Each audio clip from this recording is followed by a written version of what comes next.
Hello, everyone, and welcome to our show, Vintage JFD. I'm Jane Franklin, and I'm using this opportunity to recall some of my favorite pieces over the last years and also some of my favorite people. And in that vein, I have joining me today Colleen Bergeron. Hi. And Peg Schaefer. Hi. And we are here to talk about a piece that was done in several different versions. And the piece I'm showing today is from 2010, and it's called Up the Stairs in the Attic. So before we get that piece rolling, though, I know both Colleen and Peg perhaps have a few comments. So Peg, you had something you wanted to share. Yes, that particular performance, I had a friend from high school who was a draft dodger.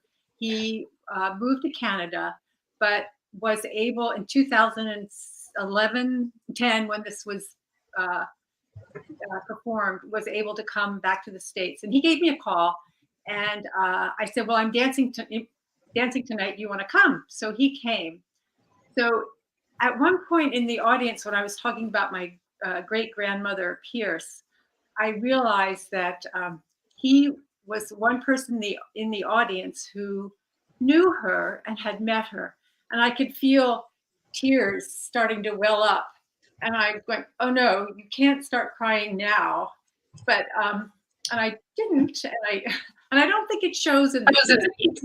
It was very emotional.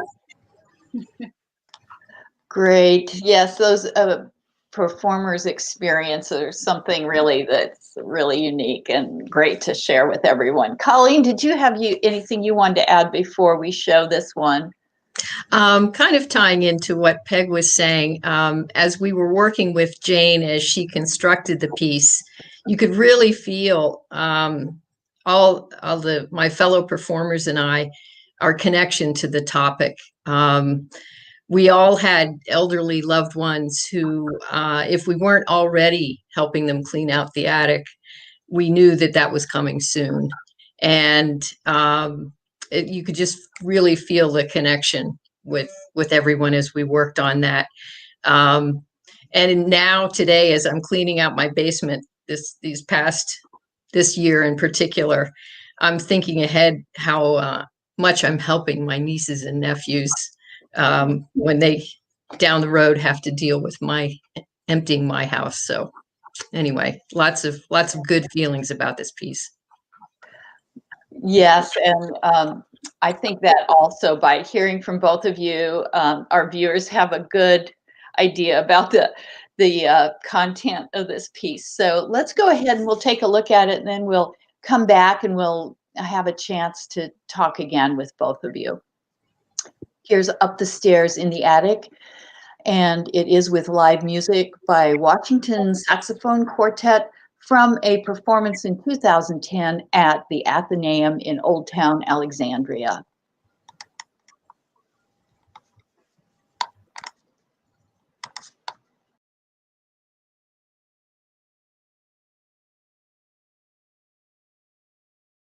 Dad spent years collecting a house full of bargains.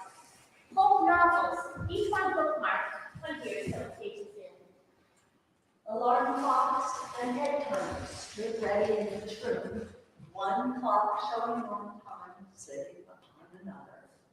Little bags of candy, opened, reclosed, and carefully wrapped with rubber bands. Calendars were tacked up in each room, one to a wall. Compact plastic transistor radios, the kind you never see anymore, with antennae hanging toward cobweb ceiling corners. Vast collections of empty plastic takeout containers. Frayed terry cloth towels, cloud-like balls of dust gathered beneath the furniture. Items picked up at yard sales. I discovered a steel pile box, unlocked. Inside were ancient insurance policies, rings of keys, defunct savings passbooks, black and white snapshots. Also inside was a diary. I found an entry marked with a paperclip. Today is my birthday. I am 13. All I got was 50 cents. Nothing else. I tried to imagine myself in his place. I couldn't do it. I took everything, put it back into the box, and stuck it in the closet where I found it. Radios. Radios, love letters. Radios, love letters, decorations. Radios, love letters, decorations, baby clothes.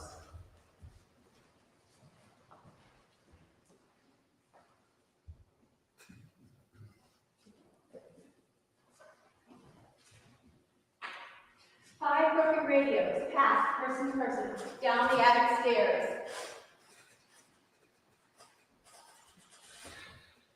Boxes of Christmas decorations, all plastic. Well, of course they're plastic. That's why they're in the attic. And Helen's high school yearbook. And Helen was my grandfather's sister. What am I doing with this 80 years later?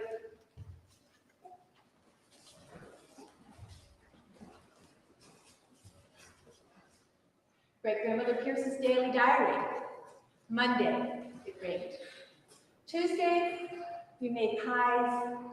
Wednesday, Vincent died.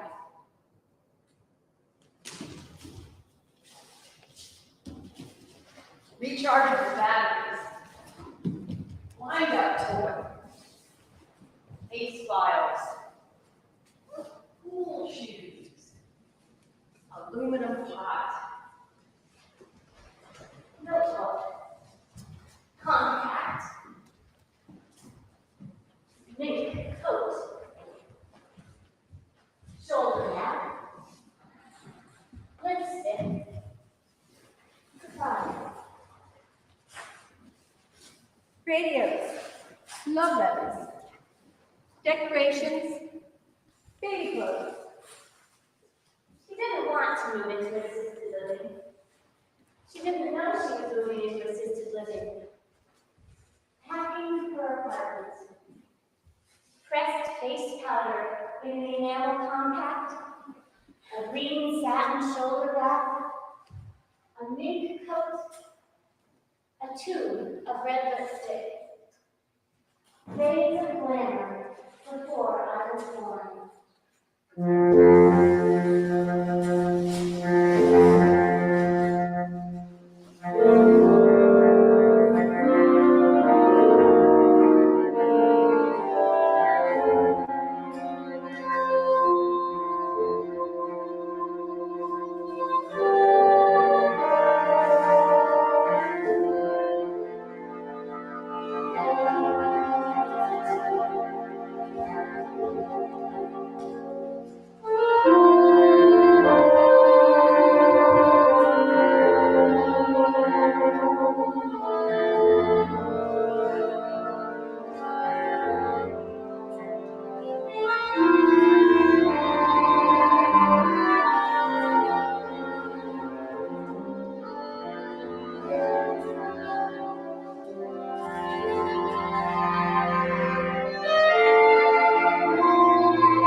All right. So there we have Up the Stairs in the Attic. Thank you so much, Colleen and Peg, for being with me here today and Thank you. sharing that with everyone. Just to mention it, if you are watching and you would like to make a comment, we can get to those as the conversation is going on. But I want to lead off a little bit of our discussion here today and ask both the performers here about their experience of performing in Athenaeum. It's been a wonderful performing venue for us. So, Colleen, did you have something you wanted to? Yeah, the space that you just saw this performance in is called the Athenaeum. It's in Alexandria, Virginia. And we've done many performances there over the years, but also used other venues. Something about the Athenaeum, it's so bright, it's full of light, big windows, it's airy, it's full of art. And whenever we get in that space to practice before the performance, it's just so invigorating. So many thanks to the folks at the Athenaeum for providing that space. I guess another thing that's really special about it is the wooden floor is forgiving, and it's always clean. So not to be taken for granted if you've ever tried to dance in other spaces. So. Yes, and Colleen, that is a perfect segue, because I just wanted to shout out that we have plans to be in the Athenaeum a couple of times this winter, once in January and once in March. We were there for a virtual in-person performance in October, and the Athenaeum's just been great through this whole difficult time. So once again, our shout out to the Athenaeum. And how about you, Peg? Do you have any thoughts about the music for this piece? Yes, it was very interesting because the first time I did it, it was with Mark Sylvester, and the music was very different. And it was just interesting how the piece could transfer with such different music. But dancing with the Washington saxophone quartet or sextet was very exciting and lots of fun. Great. And how about you, Colleen? Did you know some of the performers in Washington Saxophone Quartet prior to this performance? I did not, but I will say that sort of an added bonus that, they were great to work with, easy for rehearsals and that kind of thing. But at that time, and I think still, you can hear them playing the National Public Radio theme, Right. has been done by the Washington Saxophone Quartet. So every time I hear it on the radio, I'm taken back to times when we worked with them. Right, and their music is very recognizable, and you do hear it on NPR quite frequently, Yeah. little cutaways and so on. So, but let's get into the spoken word in this piece a little bit.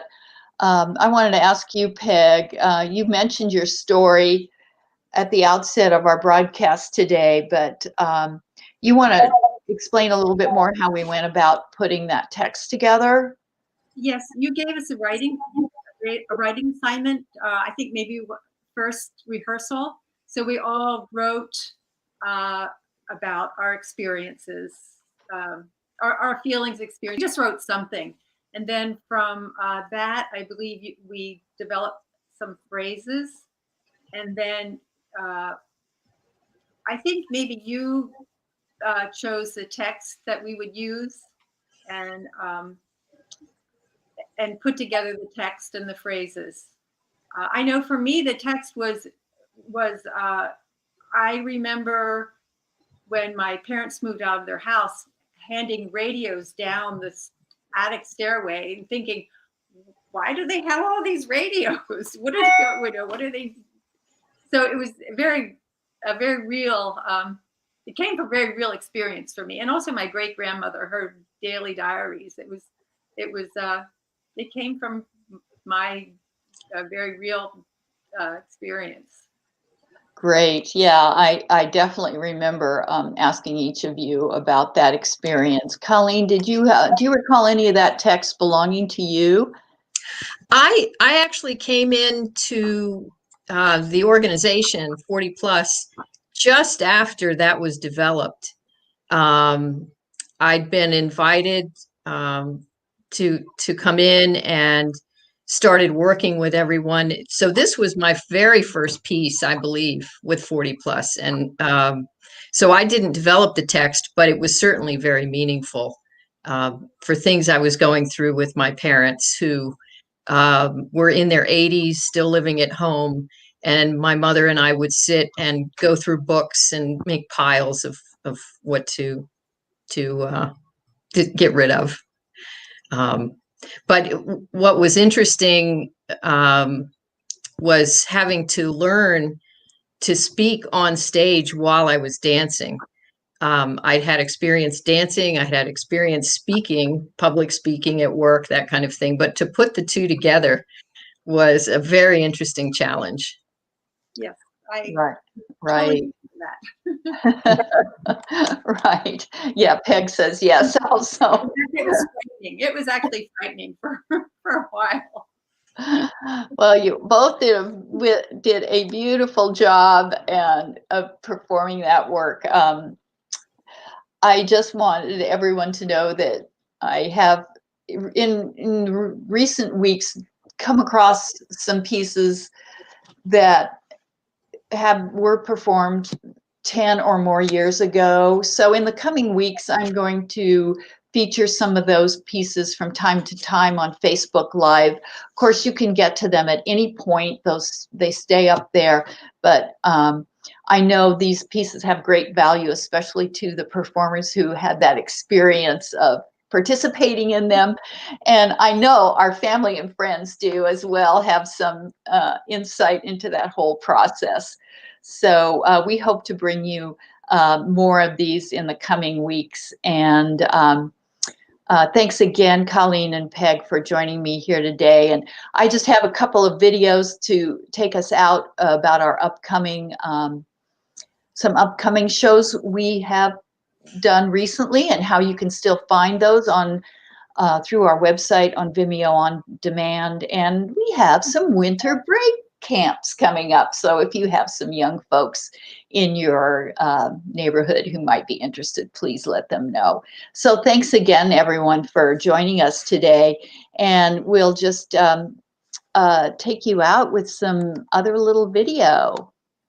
So please look for more vintage JFD in the coming weeks. Thank you all.